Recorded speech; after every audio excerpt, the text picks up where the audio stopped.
Perkenalkan, nama saya Nikita Gabriel Stambang. Saya dari kelas Potlab dan saya ingin mempresentasikan tentang ujian praktik saya di data science. Oke, saya mengambil dengan judul perbandingan random forest dan ada bos dalam mempengaruhi indeks pembangunan manusia. Saya Nikita Gabriel Stambang dan dari kelas Potlab. Maaf jika ada kesalahan kata ya coach atau ucapan penjelasan yang kurang jelas karena saya juga sedang memahami data science ini yang berbeda dari lintas jurusan saya di perkuliahan. Latar belakang permasalahan, indeks pembangunan manusia atau IPM adalah ukuran pribadi perbandingan dari harapan hidup, nilai huruf, pendidikan, dan standar hidup. IPM menjelaskan bagaimana penduduk dapat mengakses hasil pembangunan dalam memperoleh pendapat, kesehatan, pendidikan, dan sebagainya. Dan rumusan masalah di sini yang saya ambil, bagaimana perbandingan random forest dan ada bos dalam mempengaruhi indeks pembangunan manusia. Dan saya menggunakan data yang tersedia dari link ujiannya, di mana saya menggunakan IPM dan saya upload itu di GitHub content saya, Nikita Gabriel Orbital Mastery, seperti ini, dan saya menampilkan informasi mengenai jenis data IPM-nya seperti ini. Kemudian processing data scaling, the first scaling, saya menggunakan scalar seperti gini, harapan lama sekolah, pengeluaran per kapita, rata lama sekolah, usia harapan hidup, dia menampilkan seperti ini. Kemudian encoding, saya menampilkan juga hampir sama, tapi di sini high, very high, normal, low, saya menggunakan high 0.0, very high 1.0, normal 2.0, and low 3.0. Kemudian model, saya menggunakan model random forest dan ada bos. Kemudian saya menggunakan perbandingan akurasi model random forest tanpa bleaching dan dengan bleaching dan ada bos tanpa bleaching dan dengan ada bos. Mari kita lihat hasilnya.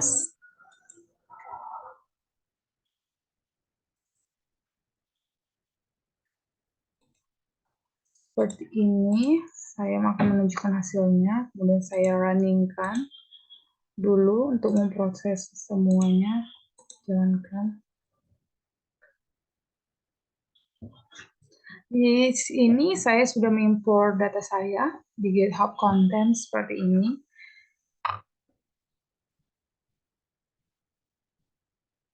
Setelah running, saya akan menjelaskan.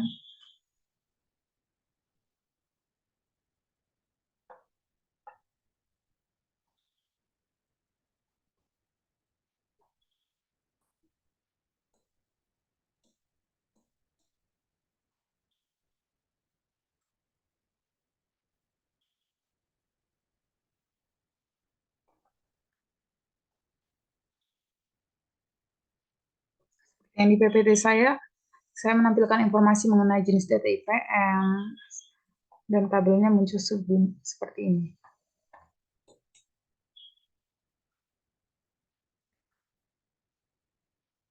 Kemudian saya melakukan EDA atau visualisasi. Kemudian pertama saya printkan dulu tentang IPM, rendah, normal, tinggi, sangat tinggi. Kemudian menghasilkan diagram seperti ini.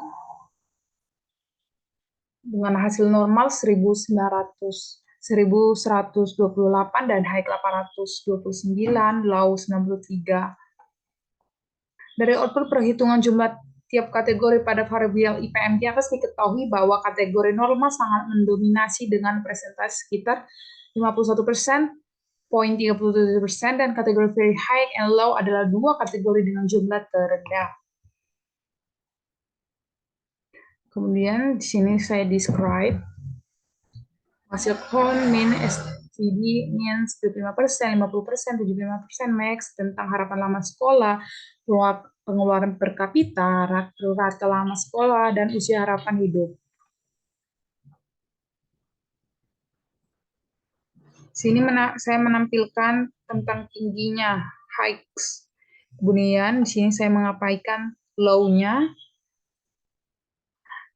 Harapan lama sekolah di bawah 10 tahun, saya menggunakan 10 tahun, jadi dia menghasilkan 48 entry dengan harapan sekolah lama di bawah 10 tahun. Kemudian rata-rata lama sekolah di 10 tahun menghasilkan 329. Meskipun hanya terdapat 48 entry yang memiliki angka harapan lama sekolah di bawah 10 tahun, tetapi banyak rata lama sekolah ada 329 entry. Ini saya salah, belum saya perbaiki. Yang memiliki rata lama sekolah minimal 10 tahun, di atas 10 tahun.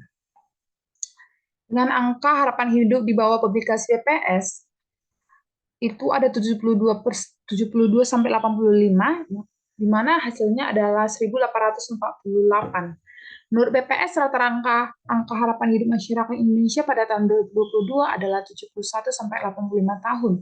Tetapi dari data yang diberikan, rata-rata angka harapan hidup hanya 70 sampai 47 tahun dan dapat 18.840 entry yang memiliki angka harapan hidup di bawah publikasi BPS. Kemudian saya di sini mendistribusikan harapan lama sekolah, menghasilkan diagram seperti ini. Kemudian distribusi pengeluaran per kapita, diagramnya seperti ini, bisa dilihat. Kemudian distribusi rata lama sekolah, diagramnya hasilnya seperti ini. Dan distribusi usia harapan hidup, diagram seperti ini. Kemudian saya mengecek korelasinya dan menghasilkan harapan lama sekolah, pengeluaran per kapita, rata lama sekolah, usia harapan hidup seperti ini hasilnya. Kemudian saya melakukan penskalaan. Karena data memiliki banyak outlier, akan dilakukan scaling dengan metode robust scaler. Kemudian saya melakukan pengkodean. Tingginya 0,0, sangat tinggi 1,0, biasa 2,0, rendah 3,0. Dan menghasilkan ini kodenya. Kodenya ini tidak ada yang sampai rendah. Kemudian pemodelannya saya menggunakan X dan Y, membagi dataset menjadi data training dan testing dengan proporsi 4:1, dengan test size 0,5 dan random state-nya 40, menghasilkan 1098. Ini harusnya random forest.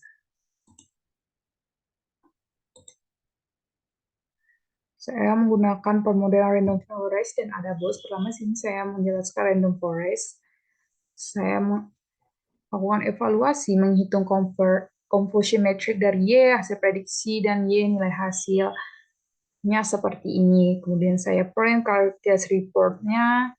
Ini saya menampilkan nilai akurasi, data training dan data testing dengan hasil skor data latihnya 1,0 dan skor data ujinya 0,95%.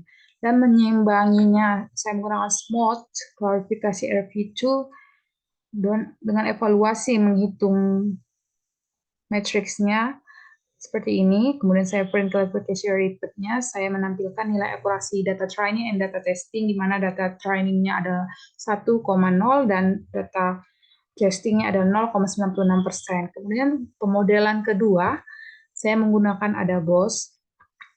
Pertama saya menghitung conversion metric-nya seperti yang ada di random forest. Menampilkan seperti ini. Saya mohon maaf kok saya kurang paham menjelaskan yang di sininya. Kemudian saya print klarifikasi report-nya. Kemudian saya menampilkan nilai akurasi untuk data training dan data testingnya, di mana data trainingnya adalah 0,76% dan data testingnya adalah 0,73%. Saya kemudian menghitung confirmation-nya lagi, menghasilkan seperti ini di print, dan setelahnya saya blend change, menampilkan nilai akurasi data training, data testing, di mana data trainingnya adalah 0,37% dan data trainingnya itu adalah 0,46%. Dengan kesimpulannya seperti ini. Oke, kita lanjut ke PPT. Maka dari akurasi permodelan di situ, random forest tanpa bleaching adalah 0,96%, dan dengan bleaching adalah 0,96%. Sedangkan di Adabos, tanpa bleaching adalah 0,74% dan dengan bleaching adalah 0,44%. Kesimpulan dari apa yang saya dapat dari pengujian data science perbandingan IPM, Random Forest, dan Adabos. Pertama, di Random Forest, skor akurasi data trainingnya ada 1,0% dan skor akurasi data testingnya adalah 0,95%, dan di Adabos skor data trainingnya ada 0,76% dan skor di data testingnya adalah 0,73%, di mana data banyak memiliki outlier dan model terbaik yang telah dibangun adalah Random Forest dengan proses benching data metode smooth. Oke, sekian presentasi dari saya. Jika ada kesalahan kata atau penjelasan, saya mohon maaf. Terima kasih.